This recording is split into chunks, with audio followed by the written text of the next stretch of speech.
Okay, so today we're going to spend a little bit more time with materials in Arnold and learn a little bit more about what all of the options are and what they do and how to get desired materials in or with a AI standard surface shader. So we'll go through the base and specular, transmission, subsurface. We might also touch a little bit on coat and thin film emission. I'm going to save for next week when we talk about lighting. Yeah, but the first thing I want to cover is, as we look at our scene, and I copied this file and this background texture to your desktop, is how to set up this background texture. So what I did is I added a Arnold sky dome light, which in the Arnold shelf is this fourth option here. You can also go up to the Arnold menu, lights, and sky dome light. So add the sky dome light, and when you add that, you'll have, you open up the attribute editor, you'll see a color option, and you'll see intensity option, and a bunch of other settings you can adjust. But if you, if you click on the checker box next to the color option, you'll see an image name field, and yours will be blank because you don't have it connected, or you might be looking for something but you won't have the image in the background. So just click on the folder and choose the HDRI image. So HDR image, high dynamic range image, these are basically 360-degree photos of a place. And I know I linked one of these on D2L, one of the sources you can get them from on D2L, called hdrihaven.com. Okay, this is what the site looks like. If you go to HDRIs, you've got a whole bunch of different options. You've got outdoor, skies, indoor, studio, nature. And you can apply these to a sky dome, and it basically lights your scene. Now, it's a general lighting, but the way it works is it takes colors from the image and it projects them onto your scene as a light. So the parts of the scene that are brighter, and now let me cancel that. So like in this picture, the sun is over here. That's the brightest part of the image. And so if we look at our rendered view, you can see that that's where the sun is coming from and the shadows are casting from that. All right, so we have a very natural feeling scene with very little effort. And this is a great way to kind of start lighting your scenes. You'll still probably need some supplemental lighting in various places. And if you want to have something a little bit more controlled, you can do that. But this is certainly a great way to get a very natural lighting, and is awesome for what we're doing today, which is just looking at and demoing different material settings. So yeah, that's how it works. You just apply it like any other texture. You can then take that sky dome, and if you want the light to come from a different place, you can select that sky dome, hit E to rotate, and then you can see how the rendered view responds as I rotate the image around to different angles. Okay. With this HDRI image, after the fact, if you feel that the resulting illumination is too much or too little, you can adjust the intensity with the slider. I know it looks like it's grayed out, but you can still make those adjustments. So the materials are blowing out a little bit right now, but they're white materials, so I'm not going to adjust that until I get a different material on there and I can better judge the lighting. So that is the HDRI. Now let's actually get into materials, and we're really only going to look at one shader, which is the AI standard surface shader that Arnold comes with. It kind of is the multi-tool of the Arnold shaders. But I'm going to start with just this first one. And I did group all of the different components of the shader ball. And by the way, the shader ball is, I just did a Google search for shader ball and found this one. It's public domain. And it's just a great way to kind of visualize materials before you apply them to an object, because it gives you a bunch of different surfaces. It gives you smooth, round surfaces. It gives you hard edges. It gives you crevices. It gives you some thinner parts, some thicker parts, which you can use to evaluate the quality of your material as you're developing it. So if I turn off my render view and just go into the Hypershade Editor, there is a default shader ball that you can kind of look at, but that's a little clunky to work with, and you can change the background a little bit, but you only have so many options. And I like to work with the render view anyway, so that's how we'll be doing that. So I'm going to select the first one. All the components are grouped together, so I'm going to select one component, hit the up arrow to select the whole group, right mouse button, assign new material, and then in the Arnold section, shader, and just AI standard surface. This is the same one that we're going to come back to time and again. This is where it's located. Just going to click on it. It's going to apply it. Now I can either adjust these settings in the attribute editor, or I can do this in the Hypershade. If I put them side by side, you can see that the sections are the same, the controls are the same. So I'm going to just work in the attribute editor, just because I have a smaller size screen, and for recording purposes it's going to be a little bit simpler. But you can work in either one. So first thing I'm going to do is rename this, and I'll just call this a diffuse shader. And so let's just worry about, I only want this to be a diffuse material. So if you're used to 3D, in the past you sometimes would have materials like a Phong or a Lambert, things of that nature. In this case, it's all standard surface, but we can still get those same attributes. We just have to get there a slightly different way. So I'm going to turn off Specular, and I'll do that by bringing the weight, which is kind of like the influence of that component. I'm going to bring that all the way down to 0, so it's not going to be shiny anymore. And I will open up the render view so that we can keep an eye on this live. And we'll just render this region. Okay. The thing about when you're adjusting materials and building materials, you want to keep an eye on the render view, not whatever the preview is in the viewport, because the render view is the accurate one. The viewport is only an approximation. So with the specular all the way off, you see with it up, we've got some shininess going on. If I bring that all the way off, that goes away. And now I can just focus on this base setting, which is kind of the diffuse section of the shader. And there's only 4 options, so it keeps it relatively simple. We've got weight, which again is the influence of this section. So if you turn it all the way off, completely black, go all the way up, and it will be 100% whatever the color is that you have set. And that's the next section. So, you know, it's a color slider that works the same as any other color slider. You can choose whatever color you prefer. Maybe we'll go with an orange something or other. Sure. Okay. We have a diffuse roughness, which is kind of like how the light scatters across the surface. Generally, you think of roughness in a specular material, but it does also apply in the diffuse side of things. So at 0, here's what we have. And then if I bring this all the way up, it kind of evens things out. The shadows get less intense. There's less highlights. The shading is just kind of generally flatter. And I can do it before and after here too. So if I go down to 0, I'll click on this little camera icon in the bottom corner of the render view. That's going to give me a snapshot.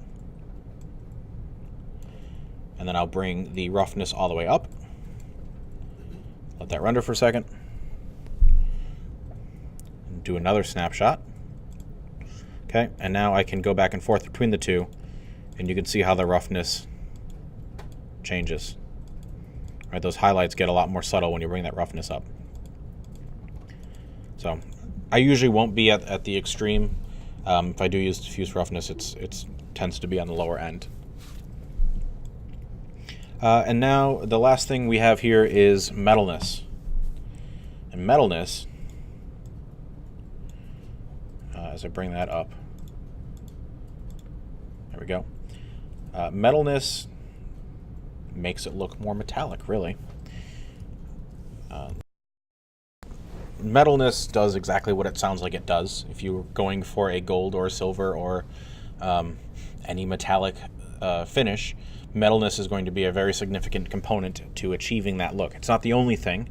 There's also some specular options that you're going to want to adjust.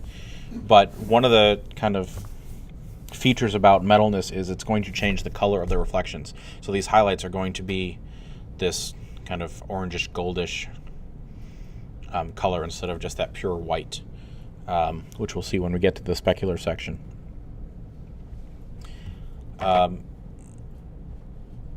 Now, obviously, you can do kind of in between, and you get a more of a harder plastic look as you bring that down. I also want to point you in the direction now of the solid angle documentation. So solid angle makes Arnold.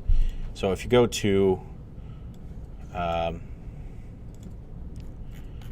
see, it's just arnoldrenderer.com, and then you go to, I'll go through the full process so you can see. All right, so go to Arnold Renderer, and then you go to Arnold, and then you go to Docs, and then User Guide Arnold for Maya.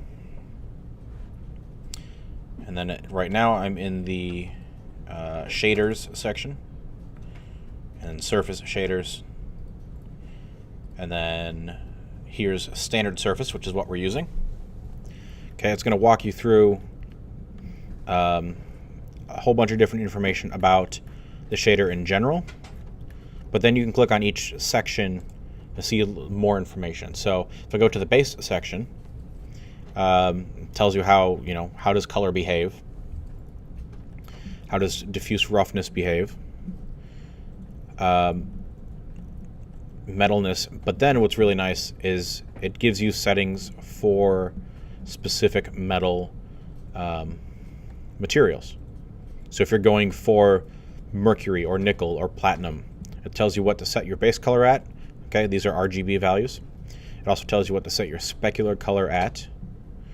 And then you can adjust the metalness, the specular amount if you want a more polished look versus a more tarnished or aged or dull look. So there's all sorts of different things, and then goes a little bit further, and they've got adding layered textures to it, so you can get some really complex shaders. So it's a good idea to keep this up. I mean, I'll be referring to it as well quite a bit, because it has just a ton of great information as far as how everything works. Way more than I can cover in one video, and if I did cover it all in one video, it would be terribly long and boring. So, but useful nonetheless. So that's the base color. It's kind of the starting point. It's generally a good idea to start at the top and work your way down. So I'm going to turn the metalness.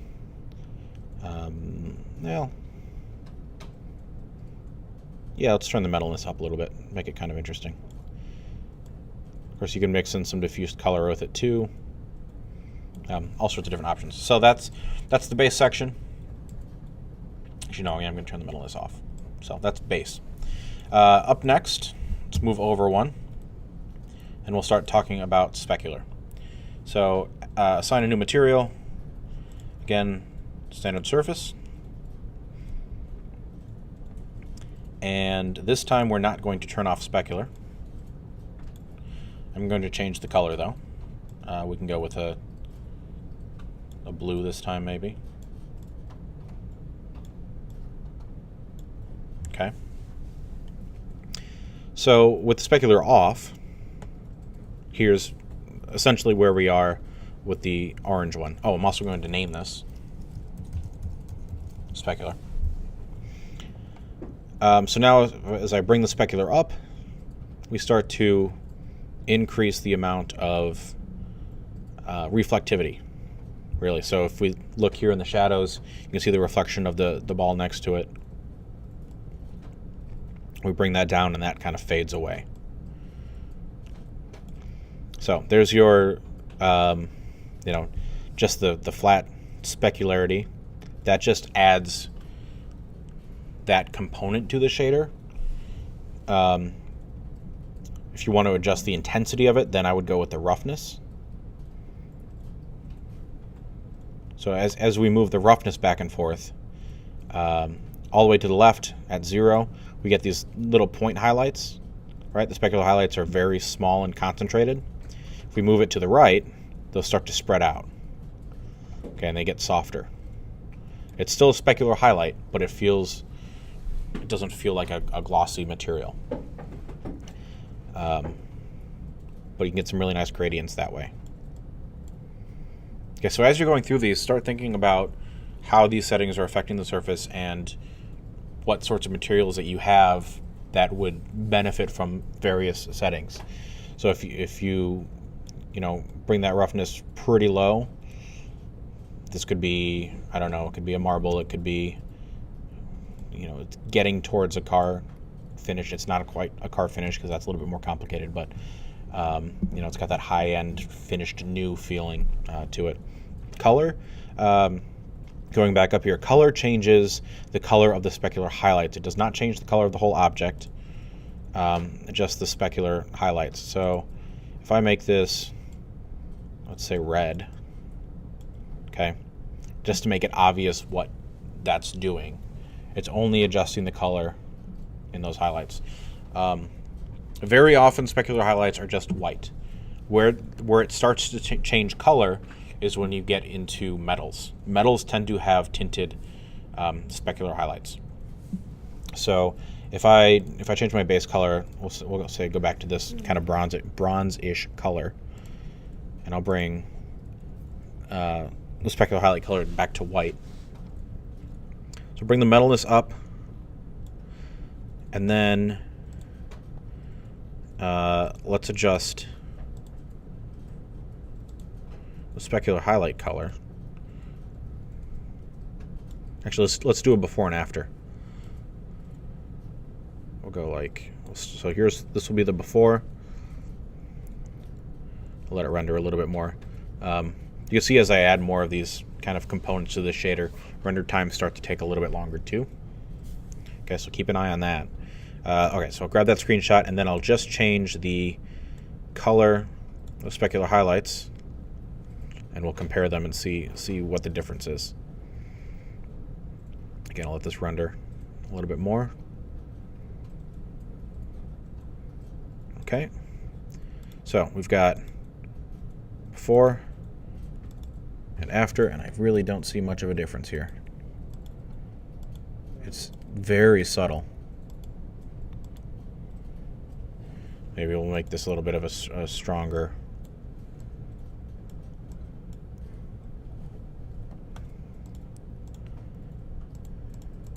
Delete that snapshot. Let's see if we can make this a little bit more obvious.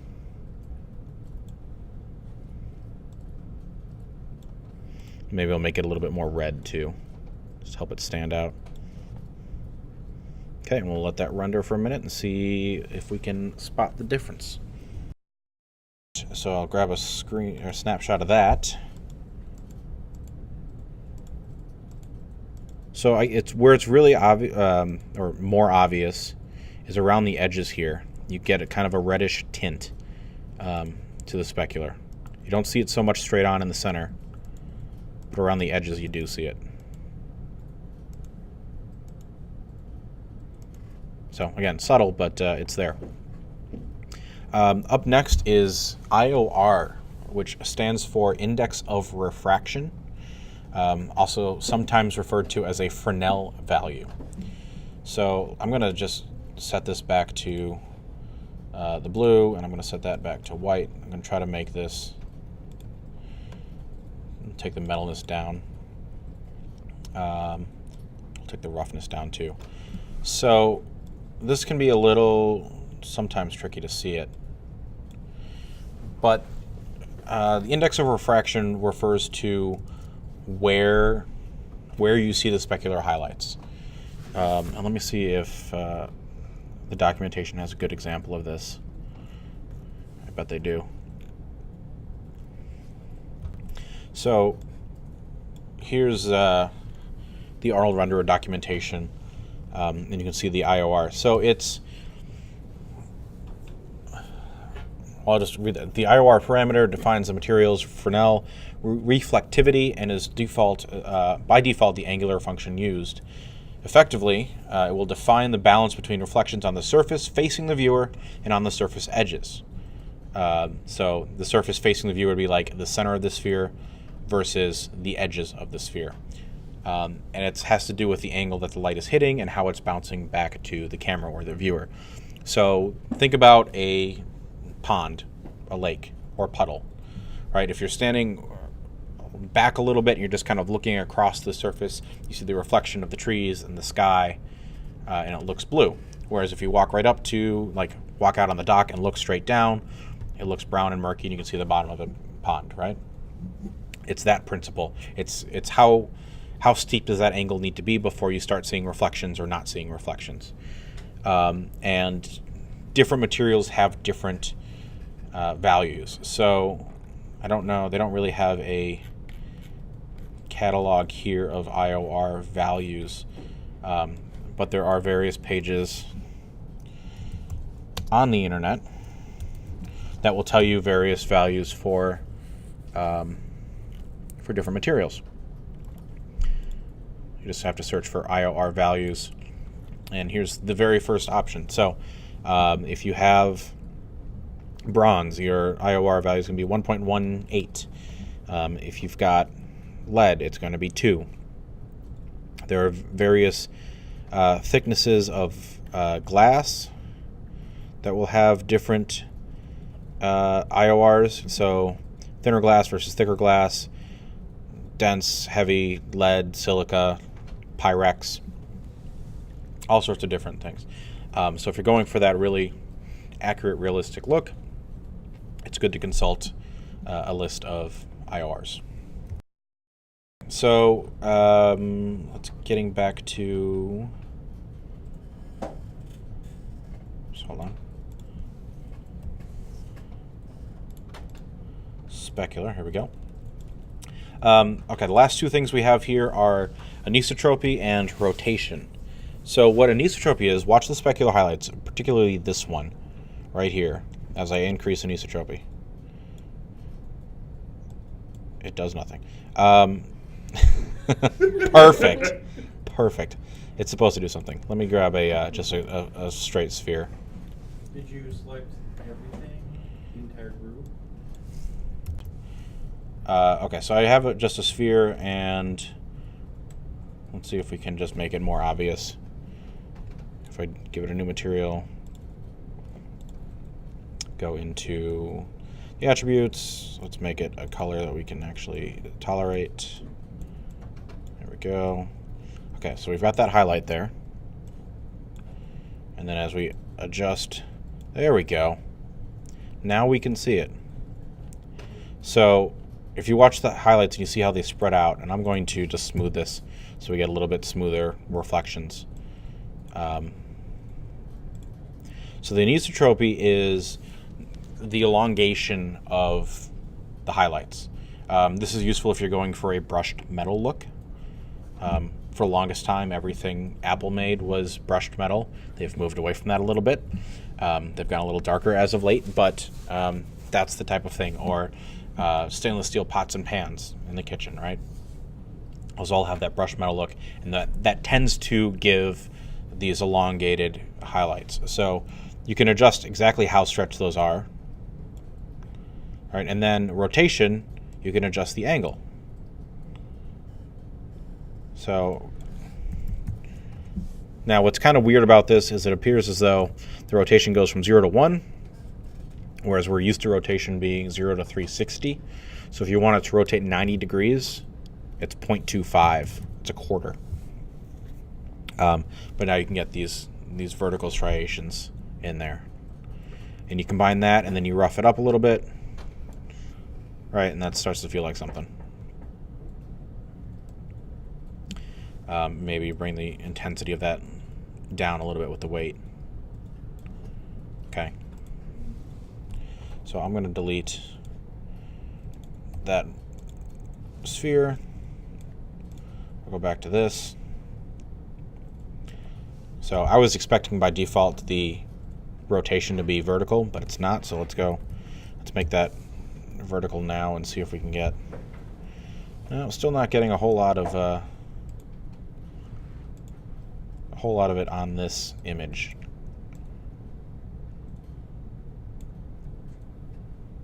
Interesting. Okay.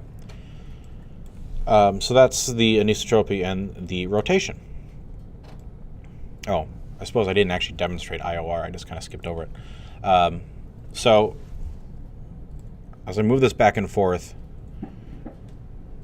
if I'm at 1.3, which is a pretty low IOR value, you can see we've got some reflections around the edges here, but more towards the center, we're just getting that solid color. As I increase the index of refraction, you see that reflection starts to move towards the center. Right? It starts to cover the whole thing. And if I go all the way up to 3, then I've got a very clean reflection. Okay. This is one of those attributes that is very important to making things feel realistic, but you don't necessarily ever notice in real life. Right? You never really notice how the fall off of reflection happens, but it's a very important thing.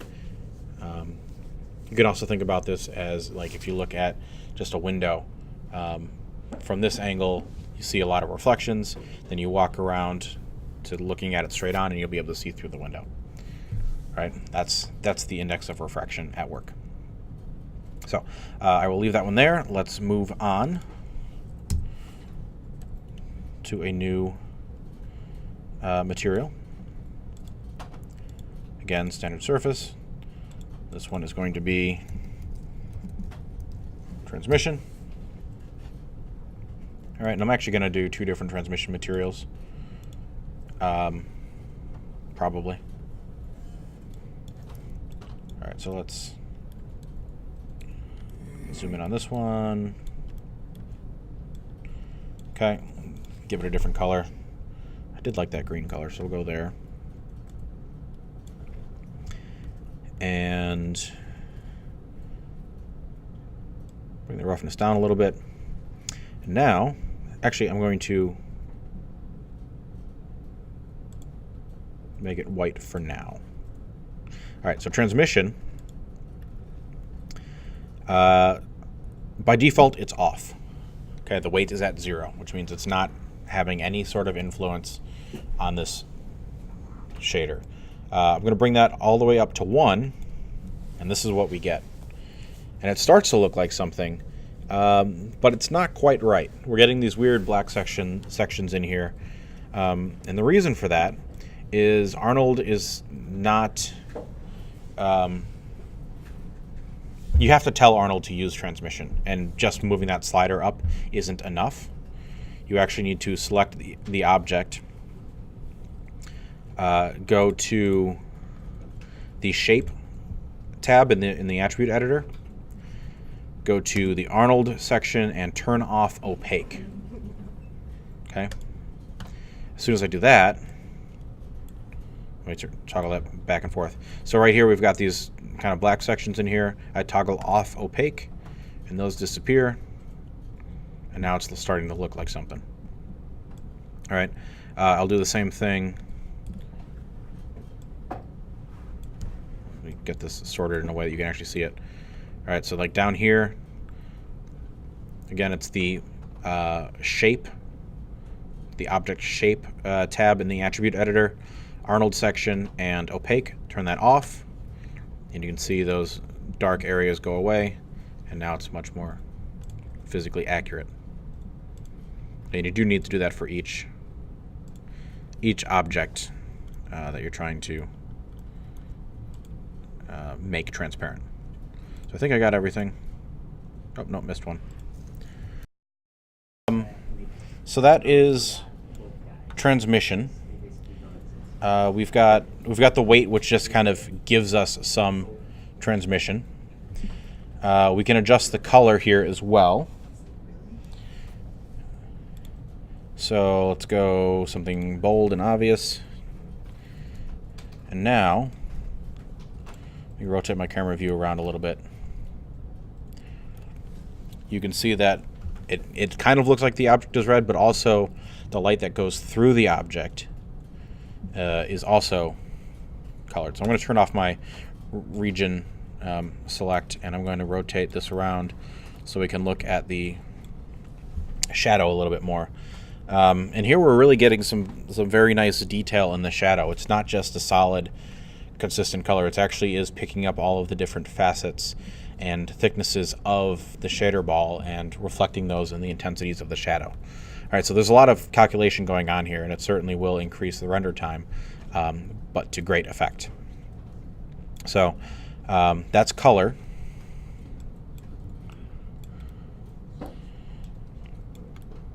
Now we also have, let me turn that render region back on. Just worry about that section there. Okay. We also have depth and scatter. And let me just jump back over here. All right, so depth is the volume or the depth at which the color is realized is how solid angle refers to it. So increasing the value makes the volume thinner, which means less absorption and scattering. It's a scale factor that you can set a transmission color and then tweak the depth to be appropriate for the size of your object. So as you increase the depth, this object goes from feeling like a very dense, like piece of maybe glass, up to something closer to maybe a thinner plastic or like a cast plastic, like you might find in like a cheap toy. So as we adjust that here, you know, we've got this really deep, rich red color. And then as we move it up to 1, let's see if we can see much of a difference here. Oh, I'm sorry, that's the wrong slider. There we go. As I increase that depth, now where it's even affecting the color of it. All right. So I'm losing that full saturation. All right, it looks a lot thinner there. There's less kind of pigmentation, and then it's much richer when I go with a shallower depth. And then scatter is, they have a great example of, in a glass of water, there's not a lot of scatter, but in the ocean, there's a lot of scatter. And it's kind of how much, when the light enters the surface, how much bouncing around is it going to be doing, or is it going to go out cleanly through?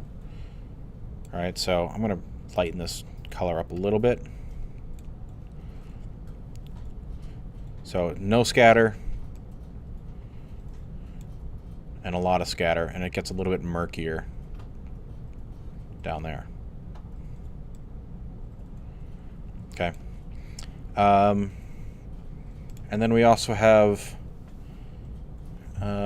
scatter anisotropy. We've got a few other settings that I honestly don't know a ton about, but I can refer you to, again, the wiki because it's great. So transmission dispersion is ideal for gemstone materials like diamond. Oh, it's like chromatic aberration, kind of. You can see the fringing here as you decrease that value. Here we've got this clean, hard edge here, and then as we decrease the value, it starts to separate the colors a little bit, kind of like a prism. So if we... Oh, there's even some presets here. Diamond. Sapphire. Interesting.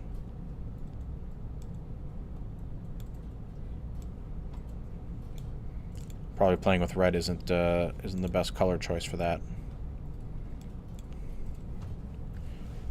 There we go. Okay, so now we can really see it when we set that color to white. With no dispersion aberration, it's all clean, hard edges. And then as we increase that,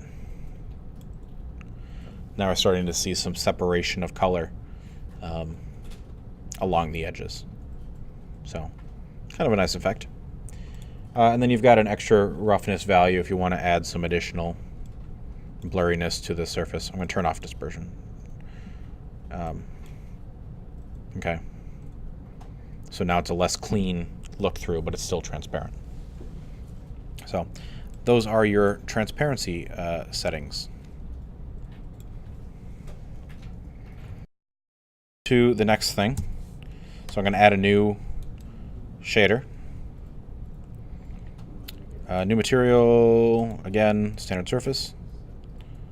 And this one we're going to call SSS, which stands for Subsurface Scattering. And subsurface scattering is what you use for skin. It's also used for things like wax or milk. And the idea is that light enters a surface and then just bounces around all over the place. And it gives this waxy appearance. So let me pull up the documentation on it so you'll get some good examples here. So subsurface simulates the effect of light entering an object and scattering beneath its surface. Subsurface scattering. Not all light reflects from a surface. Some enters the object and then just bounces around and then exits. So probably the one you're most familiar with is if you shine a light behind your ear and your ear looks red. That's subsurface scattering. The light is entering your ear and it's bouncing around on the blood and cartilage in there and getting that red appearance before it exits. And so the thickness of a surface, it matters in this case because your ear is really thin, so the light is easy to enter and then pass out. Whereas the rest of your face, there's a lot of stuff between the back of your head and the front of your head, hopefully, and the light doesn't have quite an easy path. You can see as we scroll down here, we'll see a bunch of different examples: apple, chicken, cream, ketchup, marble. Again, you'll notice this in the thinner areas of the object if this ever loads. Maybe. Okay, it's not loading. And it's not getting out of the way. So I'll ignore it. So yeah, that's where you see it. And the subsurface section is where you make those adjustments. So first, let's give this a color. So here's a skin-ish color. It's somewhere in the realm of skin. We'll bring the specular down a little bit. Bump the roughness a little bit. Okay. So that's not really very skin-like. That's more plastic. And that's where we bring in subsurface. Again, by default, subsurface is off. So we need to bump up the weight. Now, if we go all the way to 1, we get this very weird effect. Where it just kind of feels like it loses all association with reality and just, I don't know, it gets rid of a lot of shadows and looks kind of weird. So probably don't want that full strength. And then we've got a couple of important options here. We have Subsurface Color, which is the color underneath. So with skin, it tends to be a deep red. Okay, and now as I increase the weight, you can start to see even in the previews, we're starting to get some red flecks in there. And here in the shadows, you can see that the shadows now have this red tint. And then we have a radius option, which is kind of how deep that goes into the object.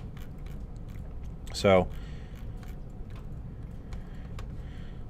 or the approximate distance, as the documentation calls it, the approximate distance up to which light can scatter below the surface.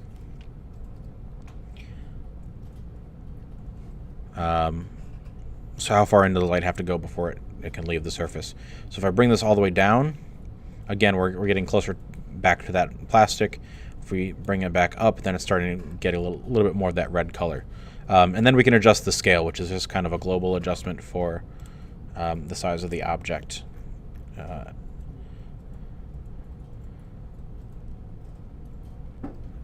So this will affect the radius, and it'll also kind of multiply the color. So if I bring this all the way up, again, we got this. We're moving back towards the plastic. We're losing the effect. We bring this down, and we're getting a little bit more of that effect. All right. And we can even jump around to the other side here. So let's see if we can get a good look at it.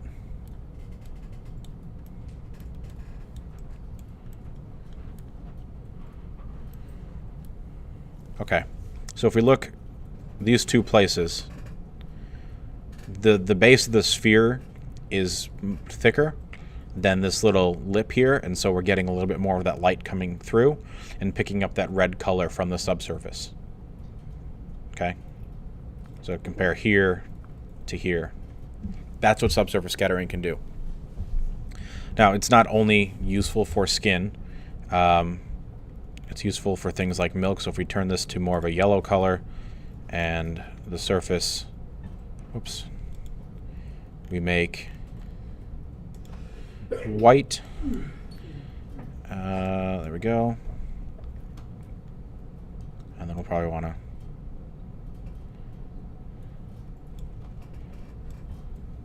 decrease that radius. You know, milk's not that yellow. It's a subtle thing. Subtlety is definitely key here with subsurface. It's easy to overdo it. And there are some presets, like if we go to the actual milk preset, you can see how the settings are adjusted for the milk preset. Oh, it's not actually, oh yeah, it is. Okay. So you can use these presets as starting points to really kind of see. Here's how the default skin shader is set up. So you've got your subsurface color, and then you've got a radius, and then you've got your scale options. And you can see the scale is way off because it's feeling super waxy. So if we increase that scale a little bit, probably even more, might be too much. All right, it's going to bring it back into the realm of reality. Probably went too far, though. Actually, got to go down. That was the problem. I went the wrong way. There we go. So by default, it's at 1.7. If we bring that down,